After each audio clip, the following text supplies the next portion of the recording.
नमस्कार. सर्व लाडक्या बहिणींसाठी एक महत्त्वाची आणि एक मोठी अपडेट या ठिकाणी समोर आलेली आहे.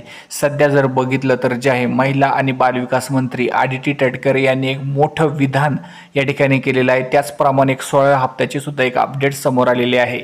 सध्या तुम्ही या ठिकाणी बघू शकता आदिती तटकरे यांनी मंत्रालयात एक बैठक घेतलेली होती आणि या बैठकीमध्ये त्यांनी सांगितलं की लाभार्थ्यांना गैरसोय होऊ नये म्हणून ई-KYC प्रक्रिया अत्यंत महत्त्वाची आहे. ही प्रक्रिया सोपी आणि सुलभ करण्यात आली असून सर्व लाडक्या बहिणींना 18 नोव्हेंबरची एक मुदतवाढ या ठिकाणी मिळालेली आहे. म्हणजे 18 नोव्हेंबरपूर्वी तुम्ही ई-KYC करून घ्या. खाली वेबसाईट बघा, ladkibaheen.maharashtra.gov.in ही वेबसाईट आहे.